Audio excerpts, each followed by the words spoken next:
Welcome to a brand new episode of Canon Calls. This week, I stay in-house at Canon Press and talk with the creative director, James Engerbretson. We chat about the education of a designer. We chat Right in the Dance 1 and 2, and whether or not all marketing is sleazy. Lastly, at the very end, James mentions the Canon Press website that he's been working on. That is finally up. So please go check it out.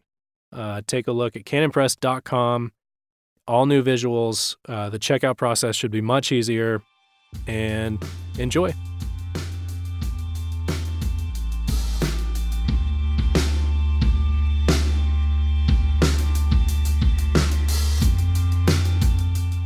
Welcome to another episode of Canon Calls. I'm Jake McAtee, your host. And today we have a special guest, James Engerbretson, designer. And what is your official title? What if you had a card? I think for Canon it would be creative director right now. Creative director. Yeah. But what about who knows what that means? Yeah. But what about what about in the world? Like if Steve at Moscow Building Supply? Yeah, that's a tough question for me because what do you do? I kind of freeze up when people ask. Yeah. So I just say graphic designer. Okay. Graphic designer, yeah. And everyone's like, oh. Everybody knows what that is. Kind of. Logos. Yeah. or something like, my cousin does that. Right. It's funny. My wife does some on the side. Yeah, exactly. So I feel like if I try to explain everything I do, it gets ridiculous. Yeah, so we'll start with Canon. In relation to Canon Press, what are you responsible for doing? I'm basically just in charge of the visual component of everything we do. So whether that's book covers or marketing images, interior designs of the books, directing those, pretty much anything that's visual is I work on. I help obviously with some of the video work, directing, that side of things. That's why creative director is kind of a funny term because what does that mean? It's probably I think it's just the drawer in which we can just throw more things your way. Yeah, I think in the real world it means something, but I'm not sure. Yeah, I think I really. You're saying for for Safeway, or if they're creative director. Yeah, if you worked at an agency as in a design agency and you were the creative director, you would be, I think, like a tier above a bunch of designers that, you're not really doing the design work. Right. You're directing the design. But I am in that fortunate position of directing and doing a lot of it. So. Yeah. Okay. So, just quickly about yourself, James Engerbretson, born and raised in Moscow. I was born in Spokane. Okay. And then lived there till I was 6. Have some good memories from that. From Spokane. Yeah. And then we moved here when I was 6 in 2001. And then moved here for the school for Logos. And then I've never moved since. So I consider myself grown up in Moscow for sure. You've got 2 brothers. Mm-hmm. Were all of you born in Spokane? I think so. Yeah. Okay. Ian was almost born in Denmark, but they flew back because apparently the it seemed urgent. It's pretty sketchy. Yeah. It seemed urgent. Yeah. Yeah. Ian's still salty about that one. Sure. Because he could have been a citizen. Sure. But which would have been awesome. Yeah. And useless. Useless in Denmark. Okay, and then so you grew up in Moscow. You said you went to Logos School. Mm-hmm. There's a couple guys in-house who went to Logos School. Dane and Forrest. Yep. Brian, kind of. Brian taught you at Logos. Brian went to Logos. Brian went. Yeah. But didn't he teach you too? He did. He did teach me. Yes. It's great. I think for some reason he was, I'm just really glad I didn't do anything embarrassing in his class. Right. Otherwise that would be, we were goofballs for sure, but Brian is also a goofball. So he was a great teacher. Okay. And also a great editor. With brownie points, I feel like. Yeah. Making up for all the file sizes that you send that are too big. Yep. So, and then you did, tell me about, each of the guys that I've brought in, I've talked about education. Mm-hmm. And one of the unique things about Canon is nobody is very specialized, although everybody's very talented in what they do. Yeah. They didn't get a specialized training. Yep. When you were thinking about design work, you were always thinking about design. Yeah. Did you feel the pull to be like, I'm going to go to design school? Mm-hmm. How to talk about how that worked for you? So I started designing when I was like 14, 15-ish. I started to realize, I looked around, I was like, everything's designed. There's everything you see, somebody either put thought into it or didn't, and it shows, So I that was when I started to look around and look at logos and visuals, just visual design. And so all through high school, I was just doodling like crazy on my papers and turned some of those into some cash in high school. So when you say doodles, in the margins of my school papers. Are these would you say they're different kind of doodles than Forrest had? Yeah. These were like more like logos or what logos and typography. So I would write words out but I was always thinking about logos. That was kind of the big thing. T-shirt designs. I started a little T-shirt company in high school. Just hit up the farmers market with these designs. It was the worst. Yeah. I sold like 2. What was it called? It was called Core. CORE. Yeah. Nice. Core shirts. Wow. Pretty awesome.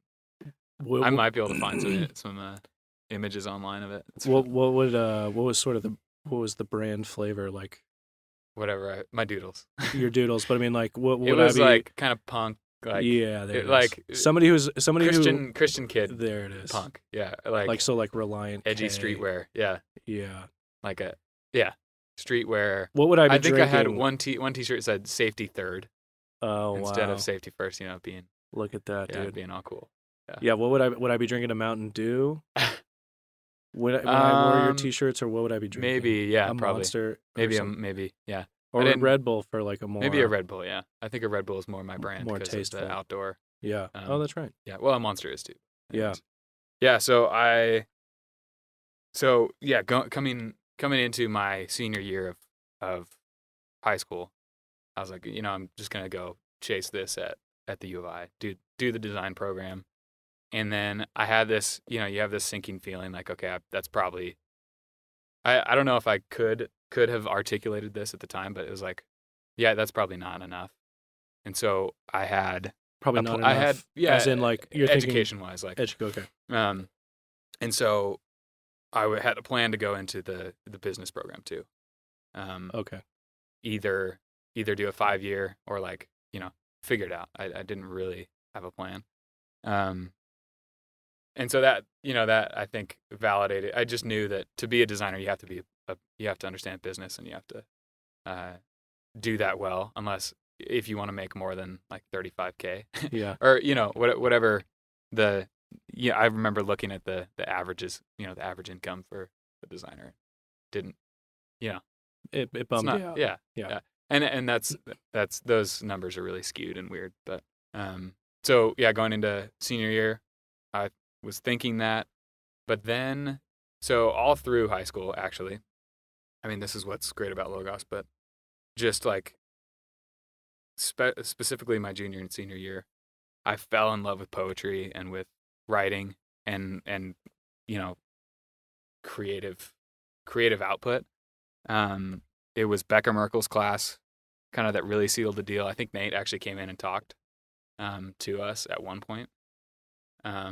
But that just sealed this kind of sinking realization that I needed to go to NSA, and that.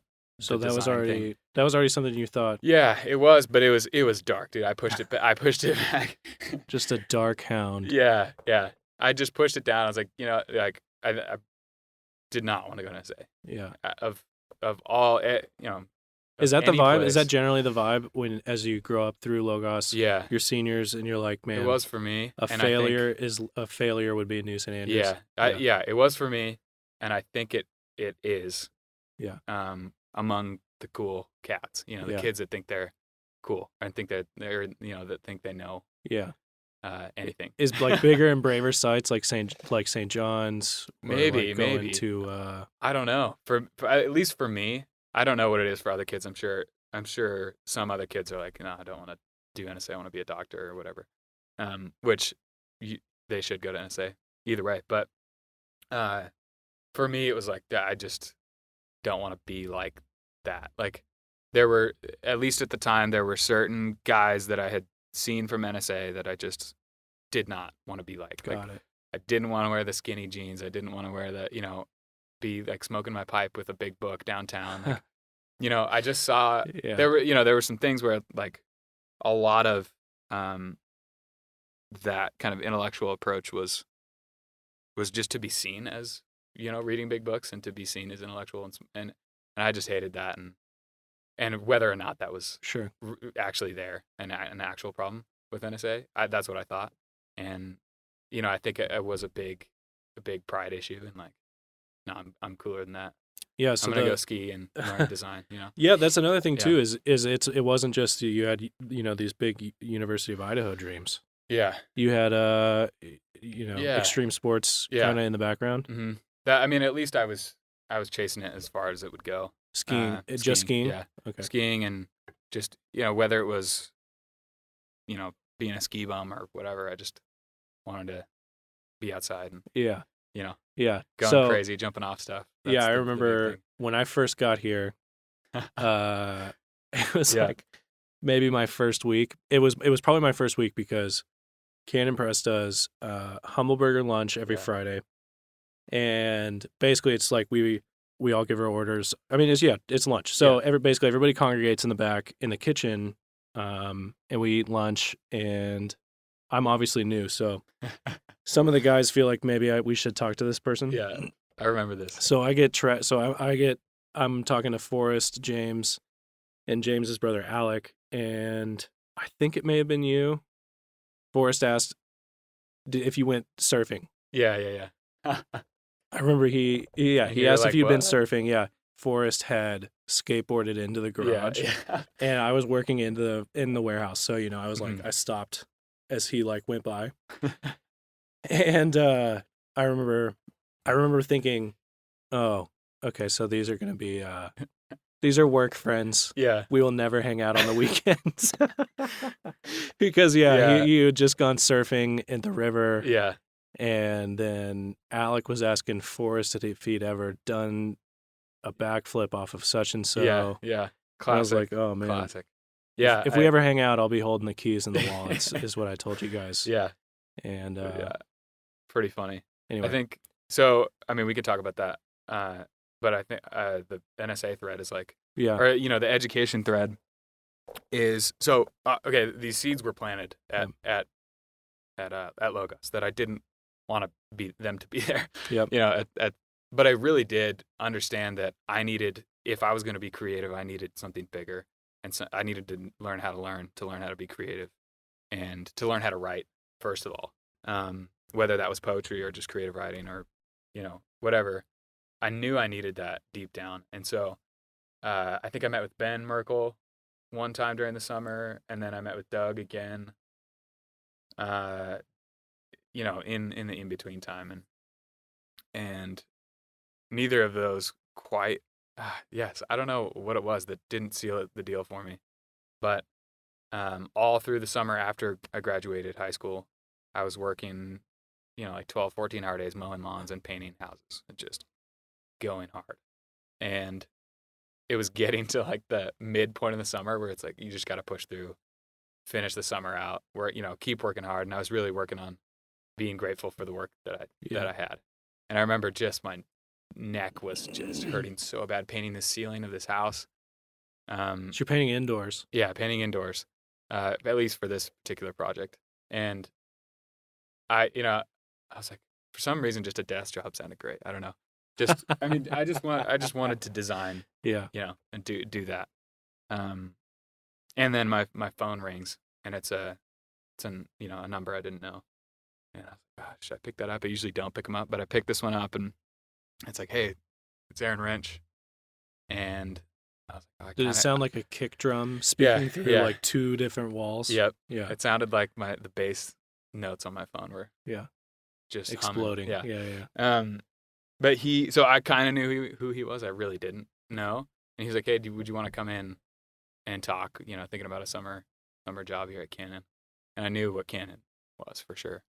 And so the next day, I went in with like, button down shirt, like all nice, and came in and sat with Nate and Aaron and talked about, design work. And they were like, so we've got a Beowulf cover and a Riot in the Dance textbook cover. Can you pull it off? And of course I had no idea how to pull any of that off. And I was like, of course. I can. Yes. Yeah. And so I think I started the next day or something, I started that week. And then working here for a couple months was just awesome. Eye-opening to work with Nate and Aaron. So you did the Beowulf cover first? Did the Beowulf cover first. Yep. That was really cool. How do you feel about it? It was one of those ones where I wasn't sure I liked it at the time. It was kind of Nate and Aaron liked it and we went forward with it. That's great. And I think I do like it now.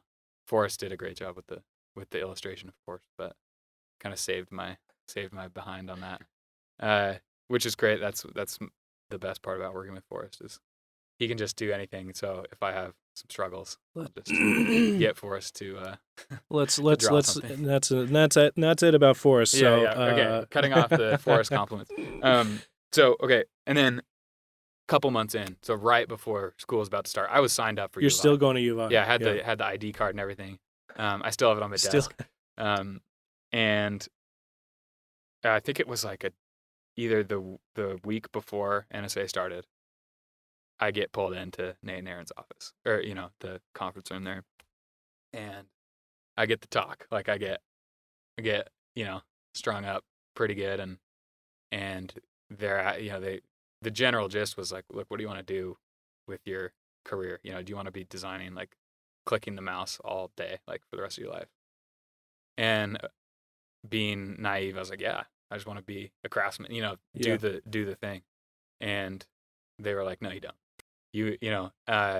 And they kind of walked me through all the things that they saw for my career and what I'd be doing, whether it's directing films or, creative directing designers, and how design ties into business and all of these things.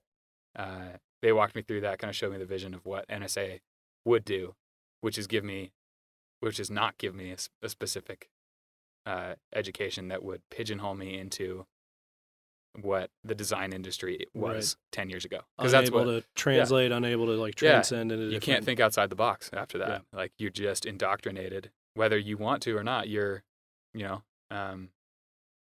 it gets hard to start breaking the rules and to think outside the box and to really, at least, be creative. Like that to me was a big thing that NSA did, was taught me what creativity means. So like 4 days later, you're sitting in a new senior year's class. Sitting in lordship. It was great. Yeah. It was so awesome for me to it was a moment where I was like, okay, number one, I got to humble myself, and because I know this is what I need to do, and I've known for a while. And the Nate and Aaron talk was the pushover, kind of over the ledge. It was kind of just this little tap, right? The tap that I needed to get off the cliff.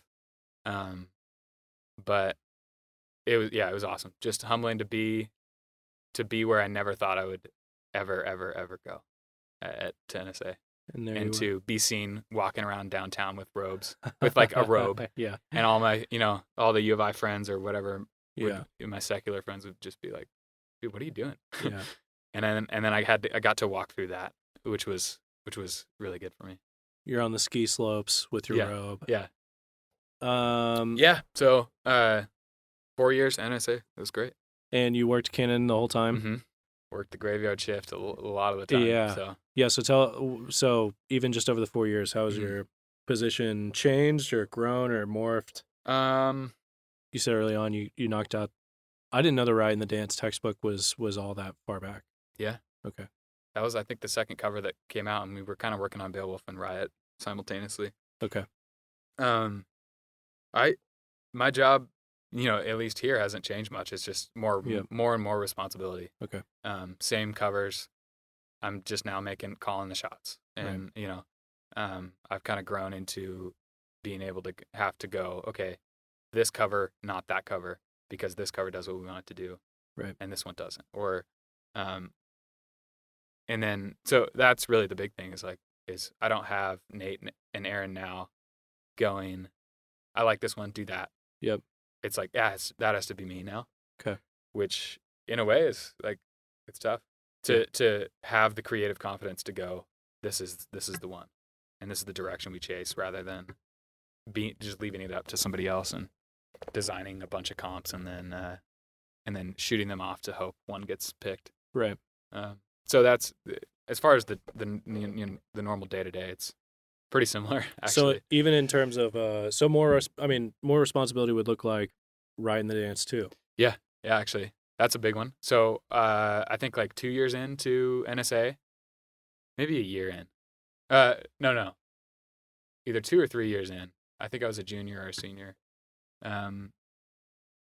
We were doing this nature documentary thing started to happen, and I started from the beginning, like working on the pitch decks, and we were putting documents together to show people, to pitch our project, and of course you're sitting there working on the project like, this is crazy.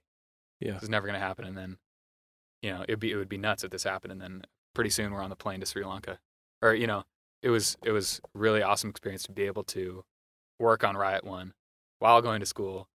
Tim Edwards, I remember sitting in Tim Edwards' office like frequently, explaining to him why I needed to miss another 2 weeks of school. Just so Dr. Edwards, the dean, he was New great. St. Andrews, and, fantastic. He was that perfect mix of like you got to do your schoolwork, or else why would you be here? Right. And you got to be here, or else why would you be here? And giving me that grace and giving me that leeway to write papers on the planes. I remember flying into Hawaii, just like crammed 3 books on that little tray and my laptop, just typing away. Yeah, it was great. NSA was really awesome and graceful to me in that way. So what all did you do on Riot 1? Riot 1 was just the camera work. So I was kind of camera 2 and the drone operator. Okay. AKA the drone crasher. Right. You and drones have a bad past. Yeah, but I'm good at flying them and getting shots, but they all crash on my watch. So, and then also your red vans. Yep, they are in Riot 1. That's my big claim to fame, actually. Yeah. That's the main one. But yeah, Riot 2 now, I'm going to be taking a director role, and which basically is the same thing as Riot 1, just traveling, filming. Dane's doing a lot of great camera work, and he really is the kind of the powerhouse of the camera work. But now, in the same way, it's kind of calling more shots. So there are funny decisions that you have to make when you're traveling or trying to get footage. It's like, well, should we stay here and get what we know is good, or should we go somewhere else and try to find another creature? Risk it all. Yeah. And there are just constantly all these decisions to make about what to do, where to go, how to just go about, filming all this stuff. So that's been new for me. So where are we at on that? All filming is done? Yeah, almost all the filming's done. I think we've got a lot of interview footage to do with Gordon, to kind of be that through thread through the documentary. But right now we're in the editing room. Dana and I are pretty much every night, just kind of chiseling down our 8 hours of footage. Okay. I mean, our 8 hours of we compiled usable footage, and it's a lot. Nice. It's so much. Nice. Which is a good problem to have. Sure. But we're just chiseling it down, trying to get down to 90 minutes and make something really, really beautiful and interesting. Can we do we know when No. Do we know when we're going to get to watch? No, but we're coming up on when we might be able to know. Okay. If that makes sense. We're about to know when we'll all know. Yeah, exactly. Okay. We're getting there. We're getting there. I'm really excited for it to start, rolling downhill. Okay. But we got a lot of work to do until then. So riding the dance is big. Mm-hmm. What else are you up to? So I have my own business on the side of all of this. Design business. Okay. I don't know what to call it. It's fine. It's like, what do I say? What you going to call it, dude? Design studio. It's like it's just me and the people I contract out to do work. Okay. That I have, let's see. Man, I don't know if I need to do this, but 2 nationally distributed magazines. You can walk into any Barnes & Noble and find them. Art direct those. I've done logo and branding work for, everybody from local mom and pop shops here in town to all the way down to UC Berkeley. To New St. Andrews, no? To New St. Andrews, yeah. Done a little there. Not as much as you would think. Okay. But all the way down to, UC Berkeley, Kansas City, Seattle, all, it's been really cool to have the ability to do work like that out of my office here in Moscow and live here and do that work. Yeah. Mostly we do, branding, identity work, and print design. Okay. And so that almost gets me into one of the things I wanted to talk to you about is you just mentioned identity and branding work. Yeah. That's a huge part of what you do. Yeah. What is it? And is there like, I think, earlier you mentioned like if you worked at an ad agency, you have a lot of overlap with an ad agency. There's some differences, but there's a lot of overlap. With a design agency or like creative. Yeah. I think generally, maybe not, but with advertisements, maybe the modern mind just goes to like Mad Men. Yeah, probably. Up on Madison Avenue. Yeah. Dashing our cigarettes out in our wine or what have you. Yeah. And even, I think of ads, I just think of hucksters, I'm thinking. Well, obviously Super Bowl ads is probably the biggest, like. Well, for people sure. People are like, oh, that's the Holy Grail. Generally, is this a Christian business? So that's a good question. Like, is it a Christian business as? Is it ethical? Are these things that you don't mind? Yeah.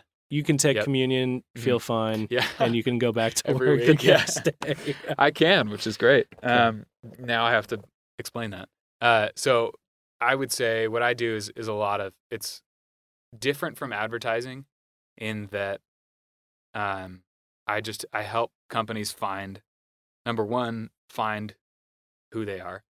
And then number two, how do they tell that to the customer? So it's a little different in terms of how do they tell what they want to tell to the customer? Yeah, exactly. So you mentioned earlier, everybody's already telling everybody's stuff. Yes, yeah. So your brand, I would say that what I work on is branding and marketing, and branding.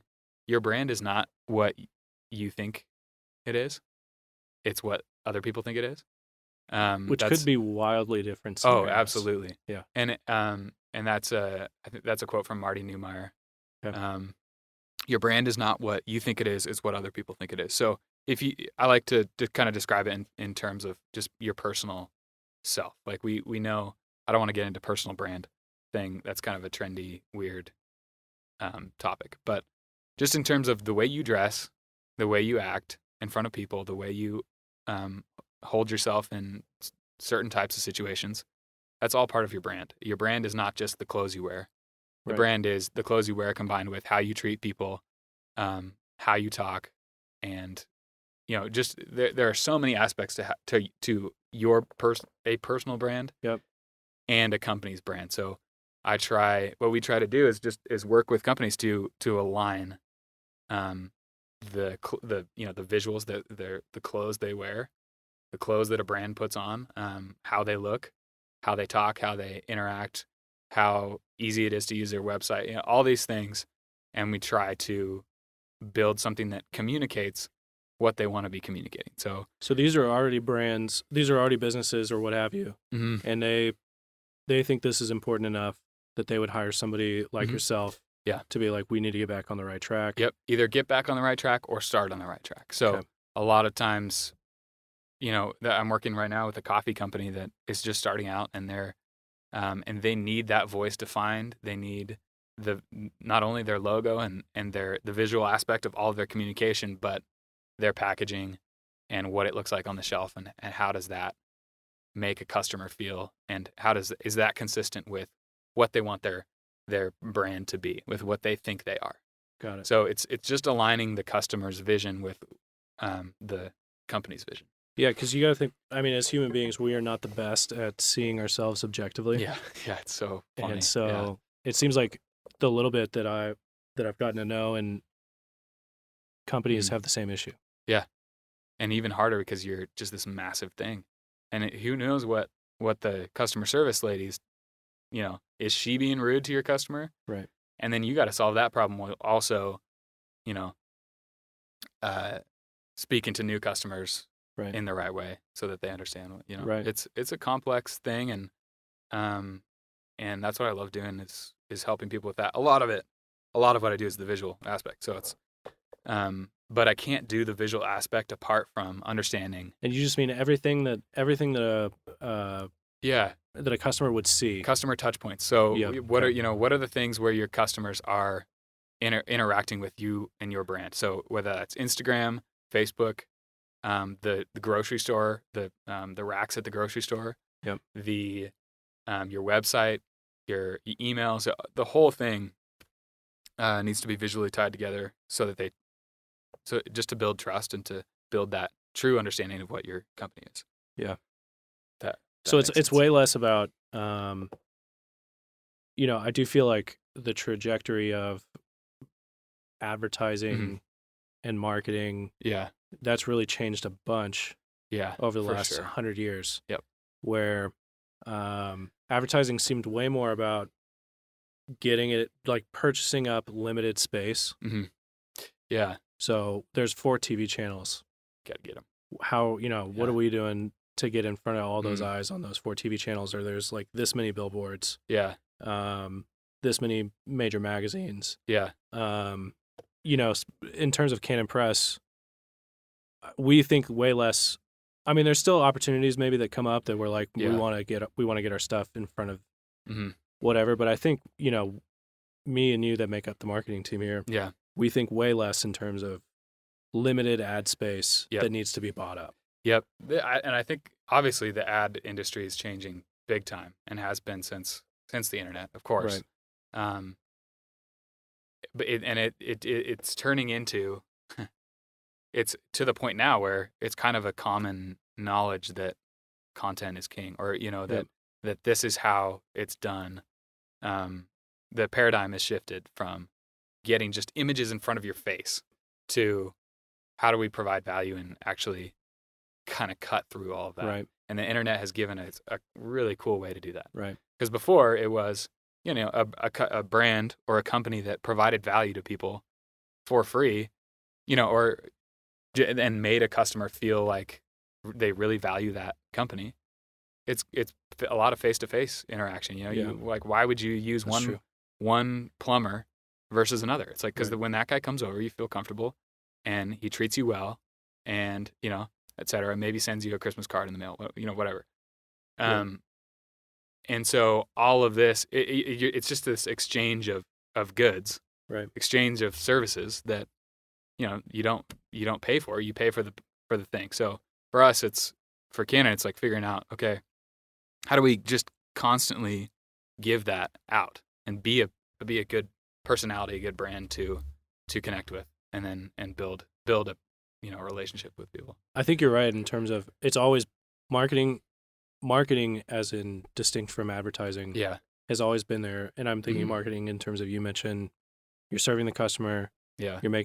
You're offering valuables. Yeah. And a whole experience in and of itself is distinct from advertising. But I've always thought in terms of 100 years ago, you've got that one grocery store in town. There's not a lot of, there may not be a lot of emphasis on marketing, because where else are you going to get milk? Yeah. Or where else are you going to, the hardware store, where else are you going to get a hammer? Mm-hmm. But now that we have 4 grocery stores, Moscow Building Supply and Home Depot, we have, there's Canon Press, Crossway, and then the king of all kings, Amazon. You have like all these. So there's been there's been a real stress and a real emphasis to be distinct. Yeah. We're offering you a particular experience. Exactly. And I think like this goes back to, whether I can, go to church and then go to work on Monday. Yeah. Right. There's not it's really about consistency and so for a brand, you just have to be consistent. And that's it's taken Nike just billions of dollars to get you, when you see that swoosh, to think of them and to think, just do it. It's like so much time and money has been poured into that, but they've been consistent with it for a long, long time. And in the same way, Canon, press, or whatever your business is, like, consistency is key. And you just have to, in the same way that you, as a person, you can't say one thing and go do another. That's what we try to do. That's what you should be trying to do, is be consistent, live your life consistently, and build your brand consistently. So at Canon Press, we say we want to bring all of Christ for all of life, for all the world, and we want to be the outfitters of the Reformation. And if we say that and then our customer service is bad, or like, we have these breaks in trust, or we send out really bad marketing, it's like, that's super inconsistent, and people immediately see that. So that's what it is consistency. And that's why I feel like, okay, marketing or advertising, it's not a sleazy thing unless that's what you're trying to do. So what the great opportunity we have at Canon is that we get to be consistent with our worldview, because we believe that that's the way to do it, and that's the way to change the world. And marketing and branding, identity, yeah, can all do that. Yeah, they all do. Those are just tools. Yeah, unto the Lord. And advertising as well. Yeah, like, right. And advertising has a sleazy kind of a taste in people's mouth, because that's are we the car salesman of and obviously that's sleazy, but that's what's funny is a car salesman that is sleazy is being fundamentally inconsistent. He's pretending to serve somebody when he's not, and that's like, people immediately see that. Yeah. And so whatever you're doing, if you're being consistent in it, you're doing what you believe. And thankfully, I get to work for a company with which I believe entirely in what they're doing, and like from the ground up. So it's really, really cool to be able to market and push things and figure out the best way to reach a customer, and do it because we love the customer, and because we truly love the world, and we want the world to come into these books that we have, and this content that we have, because it's life changing. Yeah, we have a mutual friend who recently went into. He basically does marketing for companies. Like, he's an ad agency, but I think, like we've kind of talked about, ad agencies have changed so much. Yeah. Given the market, but he talked to Pastor Wilson about it and said, this is what I'm doing. Do you have any thoughts? And I think this was after church, so he's sitting there with just a bucket of those Hershey's Kisses, just tossing them to kids. Yeah. And he said he kind of thought for a second, then he just said, advertise what's true even after all the eyes leave. Mm-hmm. Yep. Dude, and so great. that is awesome. That's consistency. Yeah. And that's well, and it's true. I mean, I think ultimately what you were saying about we get to, because I 100% agree, we get to be, or I as well agree, that I get to work for a place that I love. And, I think Canon Press has just now paid me enough that we're even, all through college. I spent money here. So so I love working here. Mm-hmm. And it is a blessing and a benefit that we get to, 100% put a book out and say, we've worked really hard on this. We love this book. Yeah. This will fill a need. Yeah. And hopefully in the marketing, we do a good job of saying, this is why you need that. This is why you need that. This is what that's going to fill. Yeah. Oh man, the other day, I forget it might have been Seth Godin. Mm-hmm. But he said nobody's in the market for a drill bit, but nobody wants a drill bit. They want a 1/4-inch hole. Yeah. Yeah. That's awesome. So anyway, if we're clear and we're honest, and unto the Lord, being truthful about those kind of things, I think, we can we're good with the elders. Oh yeah, yeah. Because if you're lying to sell stuff, number one, that's ethically wrong. But number two, people will find out. That's what's cool. Well, especially with today, this right? change, this shift from, these ad agencies, which at some point they could, because people's only touch points were the TV and their newspaper or whatever. Right. There's like 3, and if you could lie pretty consistently within that, just for long enough to float your business till people figured it out. Yeah. But now it's instant. If you why about something. It's, you know. Yeah, it's been simultaneously the democratization of media in terms of we can do this. Yep. You know, the plumbing that used to just work for those 4 TV channels or those 4 major media companies that they had, where they had access to this and this. We have all the same things they do. Yeah. But it's good news for us. You know, I think we've talked about too if we have the sort of indie small publishing house. Yep. But also our books are on the same place that Scribner's books are. Yeah. And Crossway's, you know, keeping it in the Christian kingdom. Yeah. We have the same access Crossway has, etc. So yeah, we hit way above our weight class, like way above. Yeah, and it's really cool to be a part of. Yeah, to be a part of doing that and working towards, you know, hitting higher. Yeah, above our weight class and doing that through design and using design and visuals to create. You're creating an object of desire, right? That's the goal, is to make people want to buy the thing. Right. And yeah, that can be sleazy, but it can also. It does seem like it's fundamentally. Yeah. The distinction would be fundamentally that, in reference to what Pastor Wilson was saying, attention is pretty easy to get for what that's worth. Yeah. And eyes attract other eyes. Yeah. But you know what will be the case after the eyes leave? Yeah. You know, seems to be the fundamental truth distinction of, you know, I'm still here, you know, no exactly. matter. Yeah, that's really great, and it obviously ties into personal Christianity. You know, personal holiness as well. Is like, who are you when no one's looking? Yeah, that's who you are. Right. Who you are is the person you are when no one's watching, and that applies to your brand as well. Yeah. So that's what I love about a lot of this, is that it's so broadly applicable. It's so simply. There's no gimmicks. There's no tricks. There's no whatever. It's just like, here we are.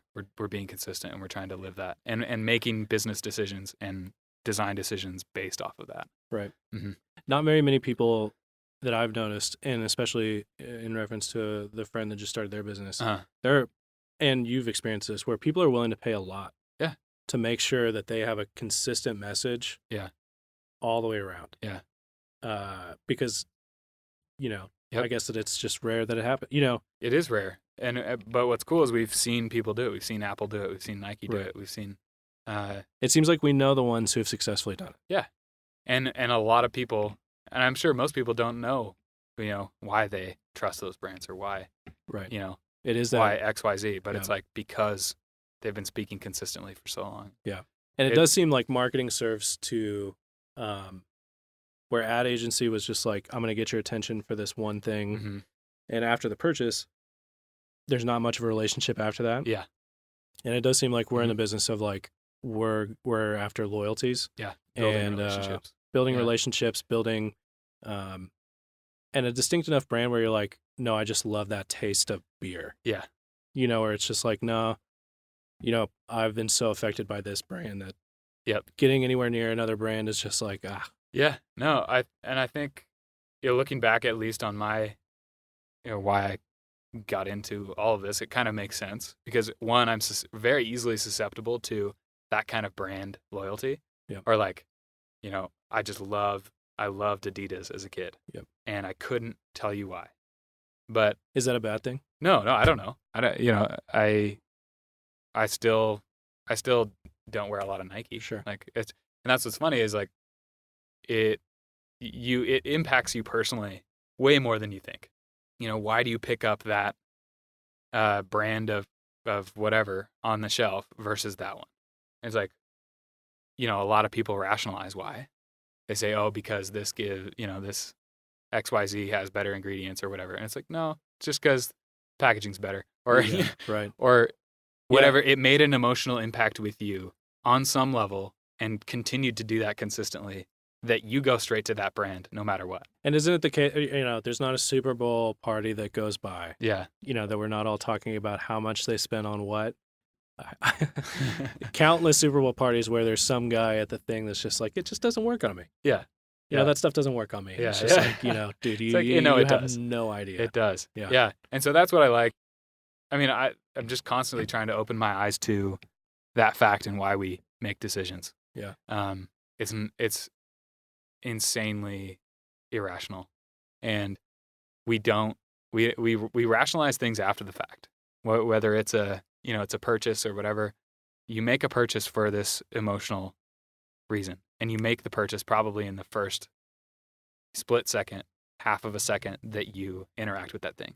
So, that's within that 0.5 seconds is where you decide whether or not you're going to buy it.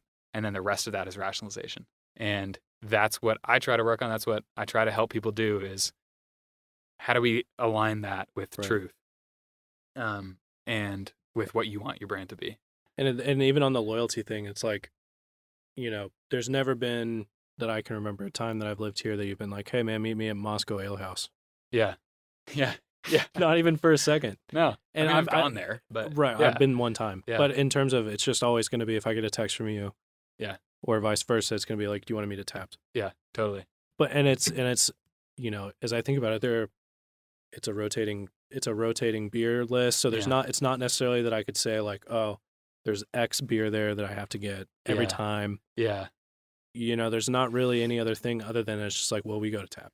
Yeah. People like us do things like this. Yeah. And a connection to a place like that is fundamentally emotional. Like, because every time you go there, whether you know it or not, you're thinking about all the past experiences you've had there.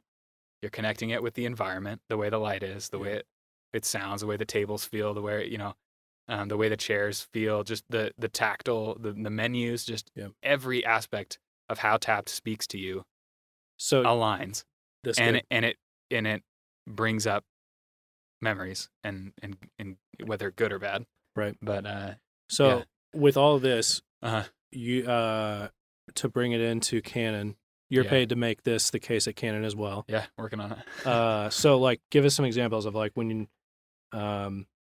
what are touch points? What are things that you are thinking about in ways that like, from when you started, either we've gotten a lot better here and here's how, what are some examples of those?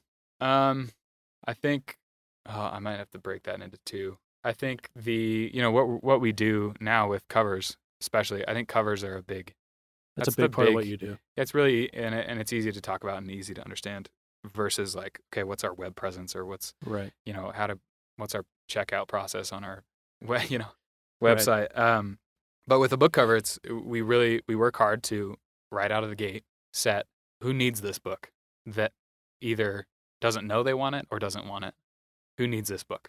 And defining our audience really, really well so that we then can make decisions from that. That is kind of the key to the puzzle is really working hard because we see people as needing these books and we see ourselves as needing them. That's why we're making them. That's why we're putting time into it. Yep. So defining the audience right off the bat is the key thing we're working on, and working on doing that across the whole aspect of all our touch points, email marketing, Facebook marketing, like the things we put in packages when we send people stuff, the quality of our books, all of those are touch points that need to align. Right. And, in the past, we've been so focused on the content, which is what matters. And it shows, right? I mean, it's not for nothing. No. And that's the thing that matters. That's probably the only thing that matters in the long term. That's what's funny about my job is I'm serving the thing that matters most, the content, which is what we're trying to get from us to you, Well, I mean, and this show will eventually have Brian Cole on. Yeah. But before now, I've been talking with mostly people who are doing medium things rather than content things, and just talking about the importance of that. And obviously you're there too. So content ultimately, that's what matters. This is 100% what matters, but it's not to say. No, I think, well, obviously that's not the way God made the world, is he didn't divorce content from the form. Yeah.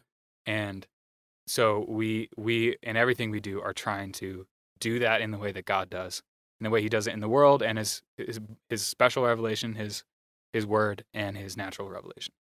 And he does it constantly. And our goal is to do that in the same way. He seems to do it well. Yeah, he does it. It's amazing. It's baffling. But so that's our goal, is to, God thinks that the form of the content matters. He doesn't just think it's the content. And so that's why I do what I do. And in my mind, it's like, it's easy to go, okay, the beauty, the form is not as important. I just kind of have a side. Yeah. This is, a lot of times I see myself as like the back, behind the scenes, like the non-important side of what we do, which in one sense is the case, because the most important part is the content, but not, Yeah. Does how often do you make covers that the authors love? I think rarely. we don't ask for a lot of feedback from the author themselves. It depends. Yeah.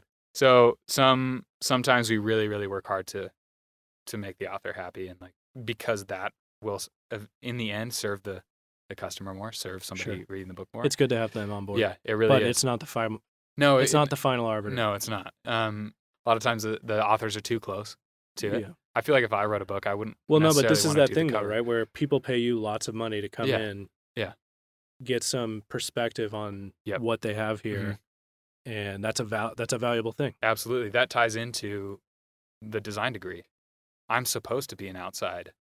I'm supposed to have this broad range of knowledge and understanding, and then figure out how to come into a situation where someone is way too deep in it and be able to pull them out and work through and answer the right questions and stuff like that. So not always author, but I'll tell you, we were, me and Alec were interviewing Nancy the other day, and she went and grabbed Learning Contentment, and she said it's just the greatest cover. I think she's my biggest fan. I know. I love it. She's the best. Yeah. Yeah. I do love it when that happens. So when an author really connects with what I've done, means a lot. Yeah. And because it means that in their eyes it's consistent with the content and adds to it. Totally. Which is the goal. Okay. Yeah. So James Engerbretson, what are you excited about? What is Canon doing in the next few months that you're super excited about? I'm really excited about our new website coming up. Oh wow, yeah. This may already be out by then. Maybe.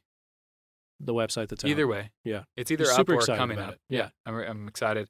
It's going to be kind of the first step in a long process of doing our best to serve people through our website, and give people reasons to really connect with our brand that way, and to buy from us rather than Amazon. I mean, you can get it on Amazon, please do, but we're working hard to build a good experience there, which we'd have never had. Yeah. But so website, Riot 2 is going to be coming out. I'm really excited about that. I wish I could say when. But those are the things that are looming large right now. Totally. Book covers, different shade of green, is Gordon's new book coming out. That's going to be great. Dr. Gordon Wilson's obviously new book. It might be out, but probably not. Gordon Wilson's new book, about being a Christian that takes care of the world without being an environmentalist. Yeah, just really cool. Lots of fun stuff. What else? I'm trying to think. Yeah, that's the thing. Go sign up for a newsletter on Riot and the Dance, riotandthedance.com. Follow us on social. That's the best place to see. We kind of post some behind the scenes photos, and you can see what we're up to, or what we were up to at one point, running around the world. Obviously, that's I'm Big excited. Stuff, man. Yeah, those are no small things. No, I watched Riot 1 all the way in Texas. Really? Yeah. Oh, wait, remember I was like, you were here. No, we were. It was right after. Yeah. GHC. Yeah. I think we might do the release differently this year in terms of theaters, but okay. But everybody will get to see it. Go watch Riot 1. Tell me what you think. James at James E on Twitter. At James if Engerbretson. you just really want to let him know what's up. I don't use my Twitter, so don't do that. Yeah. Okay, man. Thanks for coming. Thank you. Appreciate you. Yep. Thanks, guys.